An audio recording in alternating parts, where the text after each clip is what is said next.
The new Red Hammer Korean operator is Rom, first new auto-breaching operator. She has a deployable mini tank that can be deployed anywhere, and it destroys all breakable surfaces and devices in its way along a set path, leaving a trail of destruction behind, which it's going to be crazy for vertical play and just tons of other crazy stuff. Although she is a 1-speed, the crazy part is her guns are Ash's reused R4C, which can be used with a 1.5 or 8 cog. She also has the LMGE that Zofia uses, but honestly the better option is obviously the R4C with 1.5. She also has the option of Mira's reused secondary shotgun or Buck's reused pistol, which honestly there wasn't a whole lot of point in giving her a secondary shotgun when she has literally four of her little drone things. So that's gonna be pretty crazy.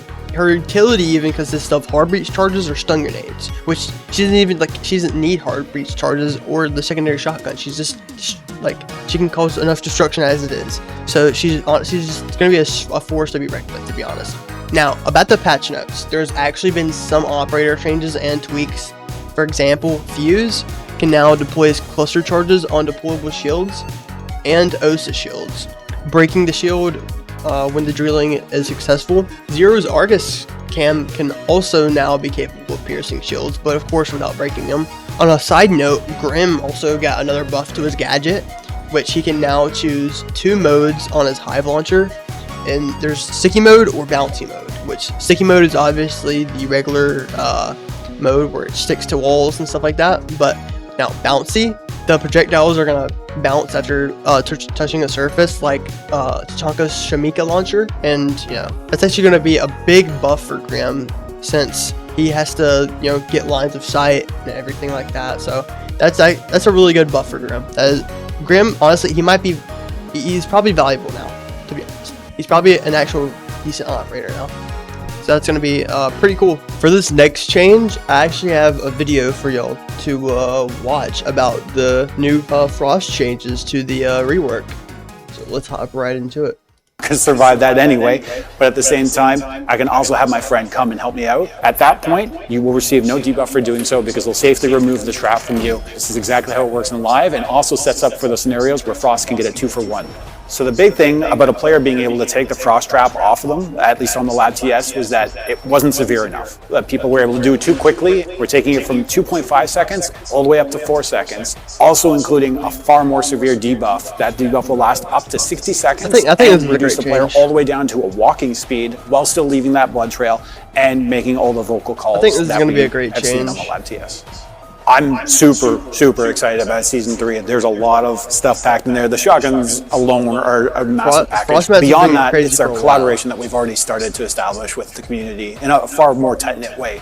And I really appreciate that, and I'm thankful for that, and I can't wait for what we're going to be able to do together as we move forward. Now, I don't really think that the shotgun buff was really necessary, but yeah, I think the Frost mat change is probably one of the best changes in a while, because ever since she came out, like, it's literally been the exact same thing, like, ever since Frost came out. And I mean, I didn't play back then, but from what I've been hearing from other YouTubers and stuff like that, it's really just been a consistent problem, and it's like a very annoying thing, because you are rushing in the site or wherever, and you just jump on a frost mat, and if your teammates are across the map, then you're probably dead. You can't do anything about that. You're just waiting there.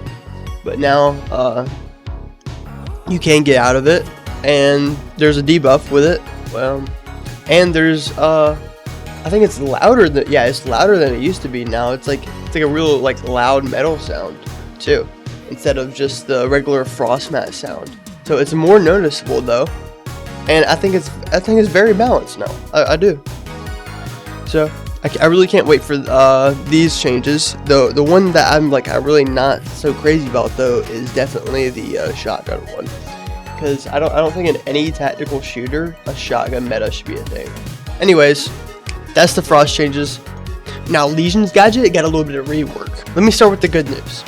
His gadget is now mechanical, which means it's no longer affected by EMPs or IQ scans, and the initial damage has been increased to 5 HP instead of 0, and the poison damage is now increased from 12 instead of 8, so it's going to hurt for a lot more, and the poison timers also reduced from 2.5 seconds to 2 seconds, making taking the needle out way more urgent. Stepping on another goo mine while already infected by one will reset the poison timer and deal bonus damage instantly. Now, if you didn't think that was already enough, he's getting one last buff. He's getting the Super Shorty secondary shotgun, making him the second trap operator with a secondary shotgun. So he's gonna be a little cracked this season. All right. Now, to the not so great news to all you Lesion mains, the cloaking and the HUD is removed, so attackers will now be able to see the goo mines a heck of a lot easier, and you will no longer be able to see the goo mine icon on your screen after you place one down. So you won't know which one got set off. You'll just have to listen to the audio cues. Now, with Legion's tweaks concluded, let's talk about the shotgun buffs. Shotguns do 100% of the damage up to 5 meters, 75 up to 10 meters, 46% 13 above, which it's a lot different than it used to be, because the fall off range used to be a heck of a lot more, and the spread used to be a lot more as well. Now, this is the biggest part. While aiming down sights, shotguns have very little spread, which means that with the damage fall off, they do even more damage, range damage, because the shells are more like compact together and they don't fly off as much. So it's going to do more damage and it's going to be even more accurate. But they also made it where moving increases the spread, so like when you're making rotates and stuff like that, they'll still have that. The thing about this though is you might not think this is as bad, but I've seen in the test servers, this is actually a really bad change because everyone is using shotguns now. Everyone.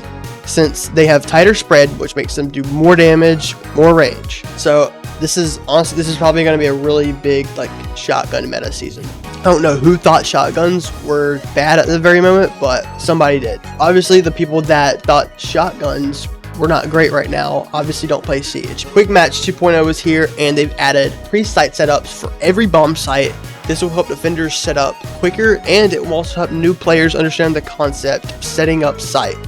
So you won't have a bunch of newbies getting in your games that have no clue, like they just reinforce literally everything and they have no clue what rotate holes and stuff like that are. And apparently on attack for Quick Match, players now have invulnerability in the spawn for 10 seconds, or if the attacker enters the building.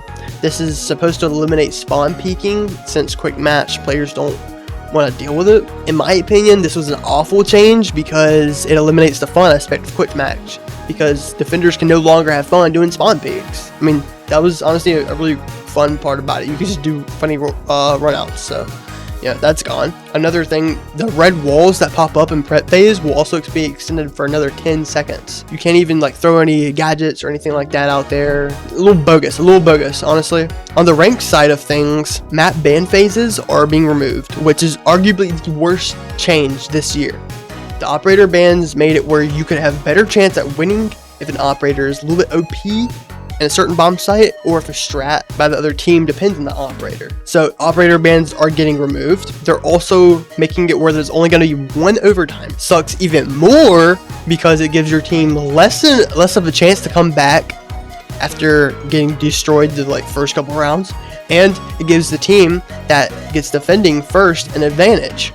You know, you would get attack normally, and you would try to win the first couple rounds and stuff like that if you weren't as good with attack, and then you'd be like, oh, I'm on defense now, I can come back. Oh no, that's not really the case, because now there's only one overtime round. That was a weird change, just like this next change that I'm going to tell you about. The competitive playlist will now be called tactical, supposedly because it helps better inform players about the type of playlist that can be found inside of the playlist or whatever. But even though competitive quite literally means you're going to be playing competitive, so I don't really see the whole point in calling it tactical. The whole game is tactical shooter, which means every game mode is going to be tactical, because when somebody comes from a game and there's a playlist called competitive, they're going to be used to that game. So when somebody comes from a game like Call of Duty or Apex and they have game modes that are competitive, they're going to be like, oh, where's the competitive?